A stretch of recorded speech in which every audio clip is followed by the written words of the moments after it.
again, it is Crew Call, presented by Flow Racing, the new home of NASCAR roots. You can subscribe at www.flowracing.com. This is Crew Call, where we go into the garage and talk to the men and the women behind the wrenches. Steve Post, pit reporter for Motor Racing Network, joined as I am each and every week by 25-time winner and Cup Series championship-winning crew chief, Todd Gordon. Hey, man, how are you? I'm good. Good. We've talked so much about different. What is this car going to do at Dover? What is this car going to do at Martinsville?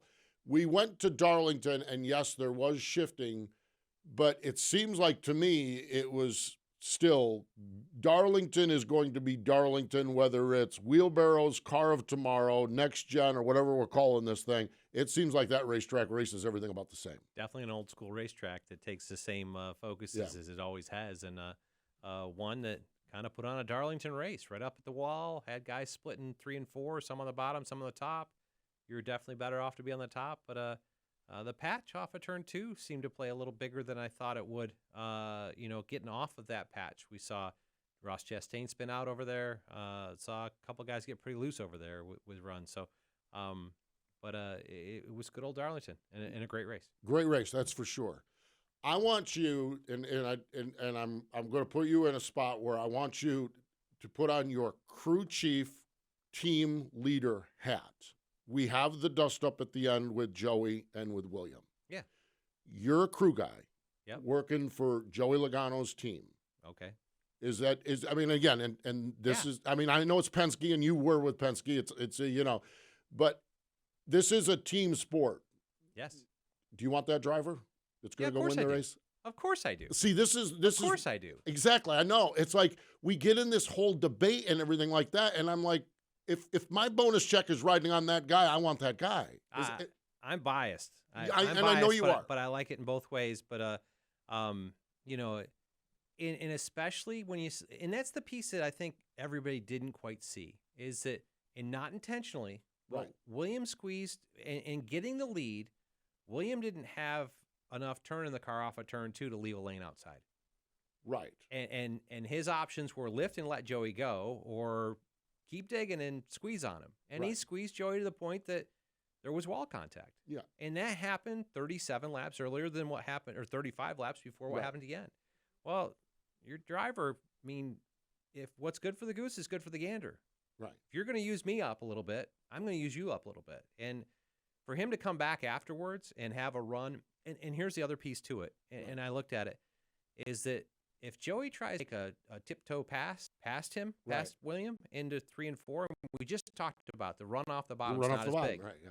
The 8 car was only 2 or 3 tenths of a second back and coming as well. And I think if Joey spends time on William, the 8 car probably passes both of them.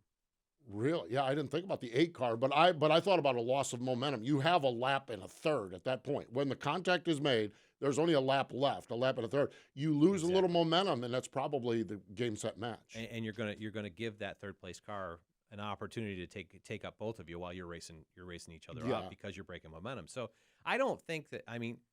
I don't want that driver not taking that opportunity, right, and coming back and saying, "Sorry, guys."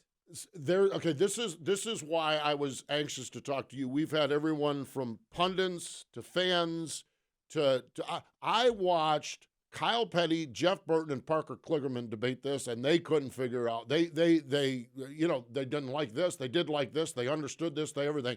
I get the driver's perspective, everything, but that's why I wanted to talk to you. The team perspective. Your crew guys. You want that guy. You also have to look at it. Joey was 9th in points with 10 winners and not guaranteed into the playoffs. Right. And his playoff future is guaranteed with a decision. With a decision like that. That you've already had somebody give you some physicality. Right. Won't say it was intentional on Williams' part. I'm not going to say that. But the contact's been made. So that sets the precedent. And honestly, as I watched it, again, I'll say I understand my history has said I'll have some bias here. But, right, sure. I don't think Joey intended to hit William that hard. I think Williams' car was going away. Obviously, Joey had run him down from a second back in 2 laps. Yeah, that was crazy. The run that Williams' car was going away. I don't know if he had a tire going down or what, but he looked loose. It looked unstable to me, and I don't think Joey anticipated William checking up where he did. I think Joey was planning on running far enough in to get to him. But then William checked it up, and that made the contact bigger. Yeah. But I mean, Joey had no bones about it. He said, no, that's the thing. I mean, he got out, and he said exactly what we saw. Right. Was I got pinched in the wall. You don't think when I got back, I wasn't going to give it back to you. Yeah. And he well, did. Here's the deal. And you do have a history with Joey. Mm-hmm. Joey gets out of the car. He's this tall, lanky, big smile, goofy kid. He's in that car. He's an assassin. I mean, he is. The chin strap on a helmet changes him. Yes, it does. I mean, it changes him. Maybe more. We have had a lot of drivers in the sport that'll rough someone up. I love the line. He'll wreck his. We boast in the line. He'll wreck his mother to win a race. Well, Joey wrecks someone on Mother's Day, and everyone gets all twisted up about it. Yeah. I mean. Yeah, he's Joey. If you set us, I'm not even worried about turn number 2. When you add turn number 2 into it, the previous incident between the two, I'm fine with it. Yeah. The bottom line is Joey has a long and storied history of going for the win. Yes.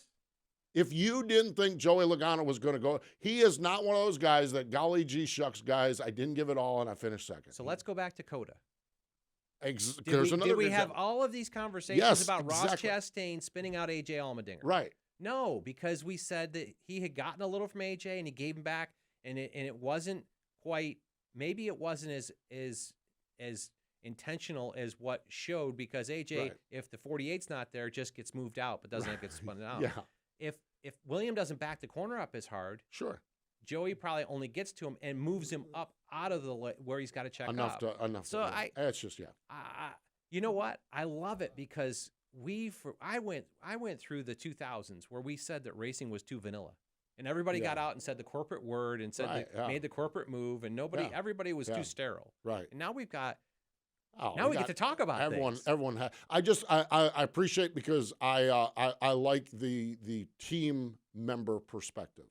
I had a team member, and I won't share who the drivers were. I had a driver that was pretty laid back and pretty comfortable with racing, and there was a change on the team, and one of those guys that's going for the win. And I had a crew member, him and I were having a few beers afterward, and he said, "I like that guy in charge of my bonus program. Yeah. I like that guy that's going for the wins in charge of my bonus program." And yeah, definitely. Joey is about focused on winning. I mean, we're racing, right? Racing's about winning. Yeah. There was a guy that drove a black number 3 car that didn't care who was in front of him either. No, exactly. And I'm not going to compare those two. No, two totally different eras, two totally different people. But yeah, we did like racing that way, right? And I still, now just to wreck somebody, no. Right. And I don't think the intention there was to wreck him. I think you're right on that. He seems like I thought William checked the corner up farther than Joey thought he would, and that caused the end. Maybe he knew something was coming. Yeah. No, that I think is part of why it looked as aggressive as it did. But, hey, it's Darlington. We get to talk about it. Man, I tell you what, and beyond that, the racing was so good, and that's what we talked about. It was good old-fashioned Darlington, good old-fashioned hang on. Good old-fashioned. I love my favorite thing about Darlington. You talk to every driver. I love coming here. I love coming here. I love coming here. Well, listen to your radio 10 laps in. Yeah. You're not saying nice things about this racetrack or your race car now. But that's the beauty of Darlington, that's for sure. Team that came out of Darlington with a great finish was Colleague Racing, Justin Haley. And we are going to talk with Trent Owens, the crew chief for that team. So we're going to do that here in just a moment. Want to remind everyone to subscribe to Flow Racing. It's the new home of NASCAR Roots. Not only weekly racing action, but ARCA Menards, Pinty Series, NASCAR Wheel and Modifieds, and all kinds of great racing action beyond NASCAR as well. This weekend, the NASCAR Pinty Series is at Sunset Speedway. Listen to this list of weekly racing: La Crosse Fairgrounds, Berlin Raceway, Riverhead, Jennerstown, South Boston, Langley, Bowman Gray, Meridian, Evergreen, All-American Speedway, and yes, even Alaska Raceway Park. They start at like 10 o'clock Eastern time. Studded snow tires? Saturday night. I don't know. Well, tune in to find out. Subscribe to Flow Racing to find out. I literally, Saturday night, I went to Florence Motor Speedway, and then I got back, and I actually watched some Flow from Meridian. watched a 4-cylinder race, and it's so neat what Flow Racing has. So great stuff. The new home of NASCAR Roots. You can subscribe at www.flowracing.com. Stay with us. Trent Owens, he joins us next.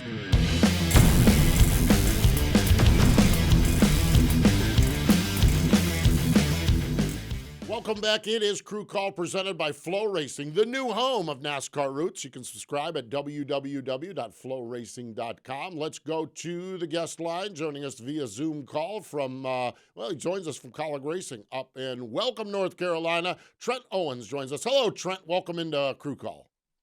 Hey, how you guys doing? We're doing well. Trent, I see in your bio, you were born in Darlington, South Carolina. Is that correct? I was actually born in Greensboro, North Carolina, but I moved to Darlington when I was 5. So okay, graduated high school from Darlington. So I'm basically from there. Man, oh man, that's got to be really sweet for you to come out of Darlington with a 3rd place finish then, with so many roots back there. Yeah, no, it's anytime you go to your home track, no matter where it's at, you want to run good because you have friends and family that all come to watch. So to come away with a 3rd place finish was awesome, and hopefully we can better that next time around.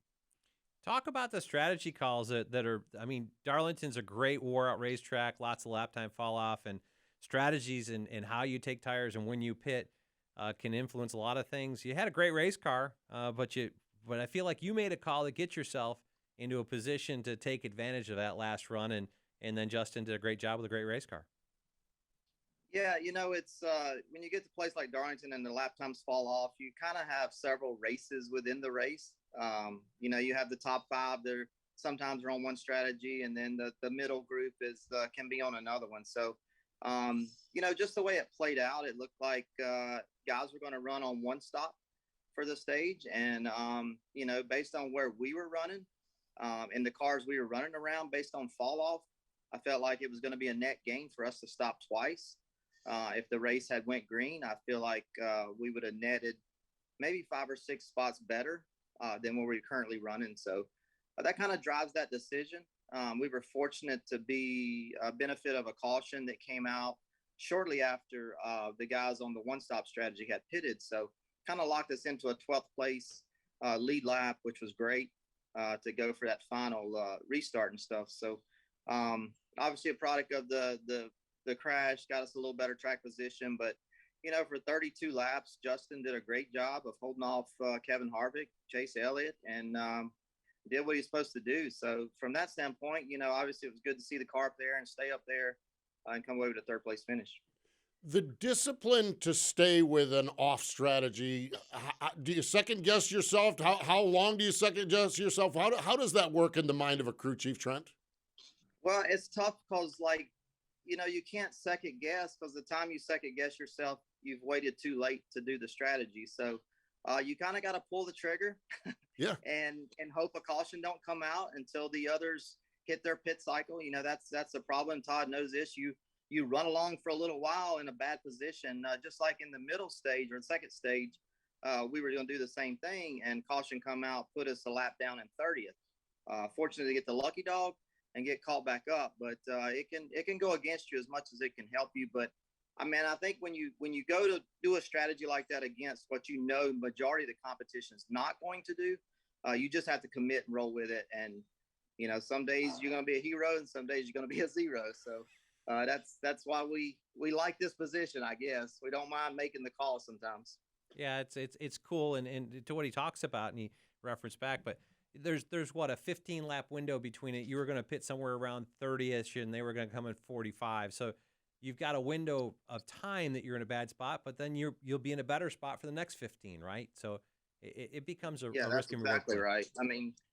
Those 15 laps of fresh tires, we were able to literally make up almost a lap on the car that was actually leading. So neat stuff, that's for sure. Yeah, definitely. And as I look at your position coming out of Darlington and the runs that you've been on, you're putting together the runs that you need to, and building a really new team for you guys working together.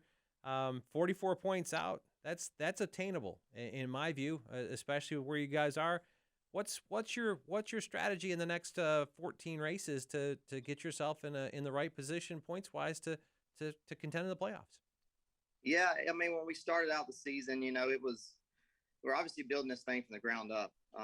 Have a great alliance with RCR, but still, yeah, we're in our own building. We got our own people, and trying to build from the ground up. So, we just wanted to be relevant. We wanted to try to be in somewhere between that 15th, 25th position. Here of late, we've been able to achieve that. Starting to creep up, get a little bit even better than that. So I think that we don't need to lose focus of our ultimate plan of just being relevant, finishing races, trying to finish best we can. So I think if we just stay focused on that, the points will come. I feel like if we try to get too greedy on a playoff situation right now, we can maybe get ourselves in trouble. So I don't want to really steer the guys or the team away from just focusing on our initial goals. As we get closer, if we're inside that, exactly what you're saying, inside that one race full of points type position, we can start thinking about it. But just really proud of the team for being in the position we're in right now, and hopefully we can continue this streak of top 15s. Exactly. Last 4 races: 14th, 12th, 11th, and 3rd. Top 15 finishes.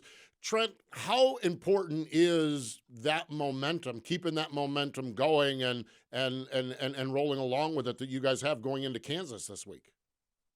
I think it's very important. This sport the competition's so tight in our garage, especially. Confidence, momentum, all that stuff, it means a ton when you just talk about going to the next week and performing.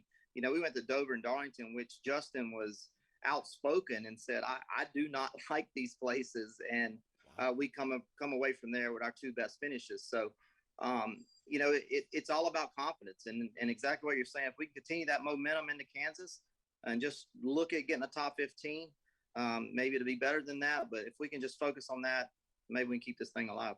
Yeah, when Steve and I had talked earlier in the year, we had you kind of penciled in to try to get you on about race 2 or race 3 in our schedule, and then Daytona you had a wheel infraction, and that had to be tough for building momentum within the race team, having to take those 4 weeks to be at the shop. How did that impact you and your team as you kind of trying to build? It's a new team for you, and I know you've got some history with Justin, but personally, but it's a new relationship for everybody to get together. And how did that impact you with a 4 race? Yeah, interesting. You ask about that. Yeah, I was. I guess I had the tire fall off almost initially first, but we appealed that penalty, and that really the appeal was for us was to do exactly what you're talking about. It allowed me to go to the West Coast. We stayed out west for all those 3 races. I got to spend time with my team, build that relationship. That's really one of the driving factors of our appeal, was just so I could go out there and continue to build. So when we returned home, I was able to work from, the war room at RCR and be a part of the race. I was able to go to a couple of the events, work, outside the track, so to speak. So, we tried to keep that stuff tight because, team chemistry is so important and you have to build that. And luckily we were allowed to build that, but, served our penalty once we returned home, and now looks like our teammates having to do his. So. And in that, with the wheel infraction, we saw it. I mean, the 11 cars got a similar situation with what AJ and the 16 car had. Can you elaborate any more for people that don't understand this? What are we fighting, and kind of what are the mechanics of what's happening here with the wheel issues? Yeah, it's a tough subject to speak on. Basically we have one lug nut now holding the wheel on itself. So the drive pins on the back side, there's basically drive pins on the back, and the tolerances are pretty tight. So if the tire doesn't go on perfectly straight and seat all the way up against the hat face, that nut could possibly tighten on a wheel that's not all the way seated yet. And then once it gets on the racetrack, it seats and the nut comes loose. We feel like in some of the situations, especially in the 16 and 31, that seemed to be the case. It's hard to tell the way our cars, when we do our pit stops, jacking the sides up at angles and stuff like that, there's inconsistencies of how the tire is put on, and it becomes really hard. I think in time, just speaking on that, we're going to have to maybe look at a jack system that raises the car straight up versus one side individually. Maybe will help put the tires on a little straighter. Now, the other situations, you can argue that if the crew had gone slower, which that's not in our DNA, No. things may not have happened. So there's a lot of angles to look at. There's definitely a situation there that we all have to collectively try to get our hands around and fix, because obviously the safety of tires coming off for the fans is not a good topic. So, I still feel like at least right now, till we work this out, the penalty is a little severe for what's happening on the crew chief. But anyways, we'll try to work through it and hopefully get these things eliminated. Yeah, I mean, it is fascinating to see how they're doing it, and it's almost like there's two problems with it. There's the mechanical problem, Trent, that you shared with us, the pin, getting it seated on. Then there's the speed problem. I think when we look at the 11 car, the tire changer's trying to slow things down, and we saw the 45 car, the tire changer jumped on the windshield of the car. So I mean, it's It is crazy, that's for sure. Fascinating to watch this all play out. I want to shift gears a little bit with you.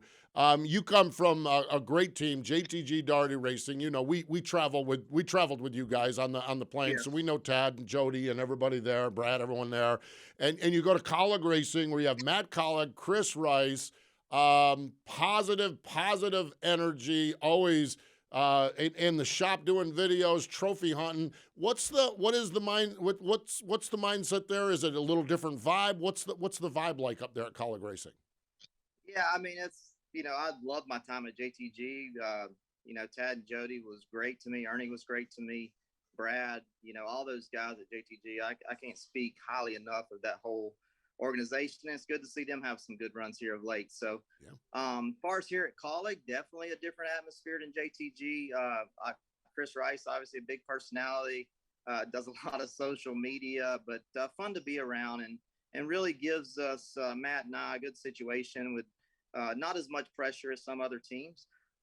Matt Colleague comes around. He's an active owner, and I really think he's trying to be a big owner in this sport. And I think that's great to see. We have new owners coming in like him, trying to make a big splash. And, I think first and foremost here at Colleague Racing, we want to do well on the racetrack, but we also want to have fun doing it. And they really do a good job here, providing that environment.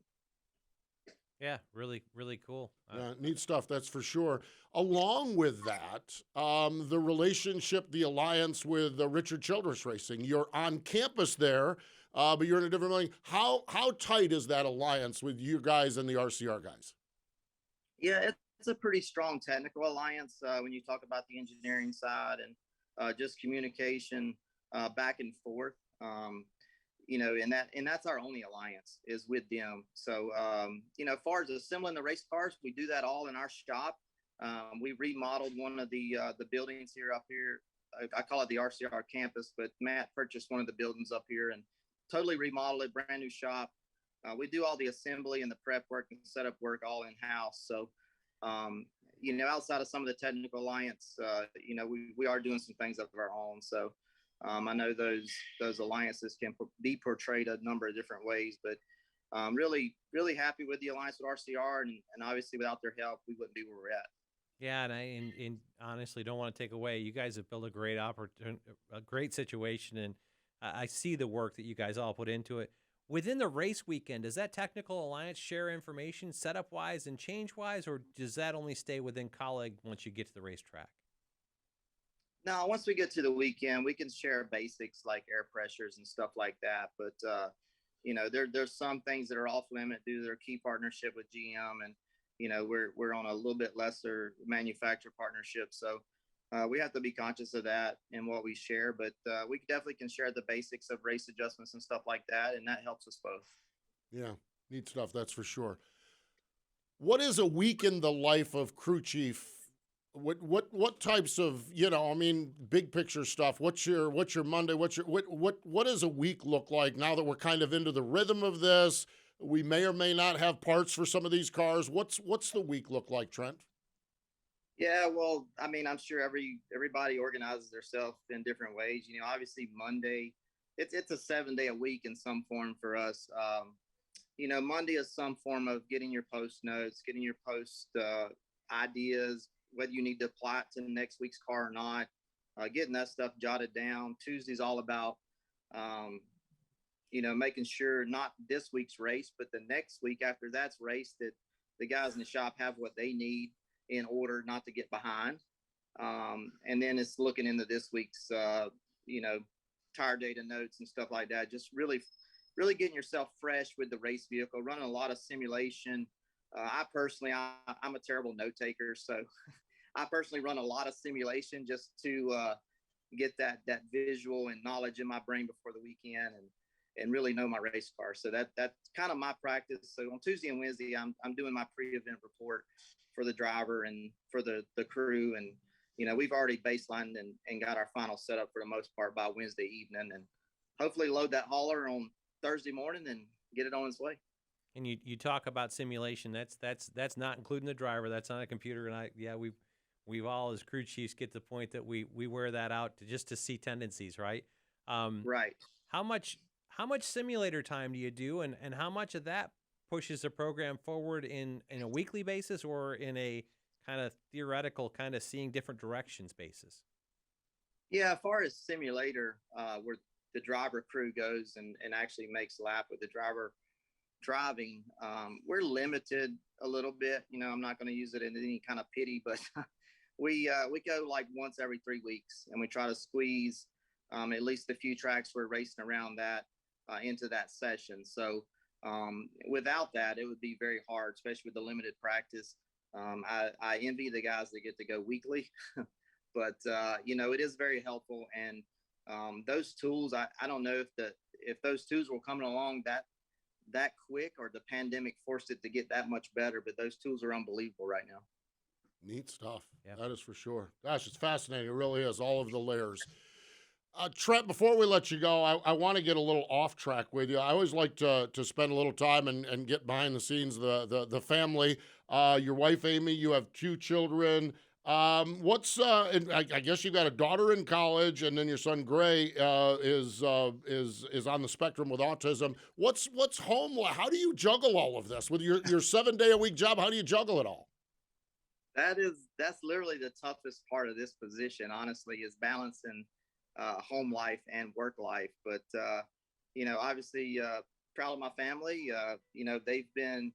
I've been around race cars forever. My family's been involved with racing since I've been born, involved in cup racing. So it seemed natural to continue on in the sport. And my wife knew what she was getting into from an early age. So but now proud of my daughter for her second year in college in Wilmington, and then obviously my son Gray, who's on the spectrum. That's the difficult part, because he needs our care 24/7. So my wife has a lot on her shoulders for sure. But yeah, I don't know, other than just saying it's hard, right? Like there's good days and bad days, but it's all worth it when I do get to spend some time at home. Neat stuff. Definitely takes a rock solid partner in a relationship to be a crew chief's wife. And then maybe someday you can do like this guy and retire and be a part-time radio guy. So yeah, I'm good for that. Yeah, neat stuff. I have one final question. I do a weekly radio in the radio business. We do radio hits. We talk to local stations, local people. And every week on Wednesday afternoon, I talk to a guy named Scott Traylor out in Kansas City. 2003 might have been your first crew chief gig with some kid named Clint Boyer. You guys go to Nashville and Boyer gets discovered. Did you ever think when you were dealing with my knucklehead buddy Scott Traylor that it'd lead you to this? Yeah, I guess you could say that was my introduction.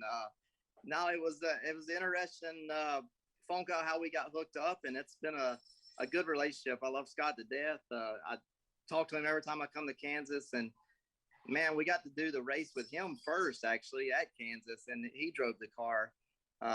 Did a great job, but he loved to stand on that gas pedal.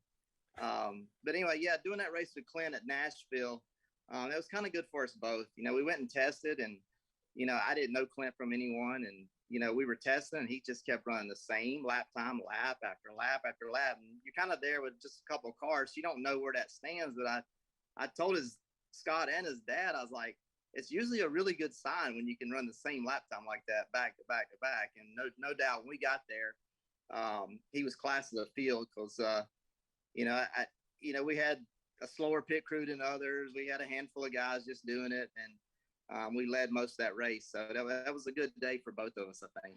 Neat stuff. I love it. Scott's a dear friend of mine as well, and I talk to him every week and look forward to catching up with him this weekend out at Kansas City as well. So, Trent, love what you're doing up there. Love when we get a chance to chat in the garage area, and appreciate you joining us here via Zoom call. Thanks for joining us here on Crew Call, and we'll see you out in Kansas. Thank you guys for having me. There we go. There he is, Trent Owens, the crew chief, Colleague Racing for Justin Haley. Stay with us. More Crew Call in just a moment.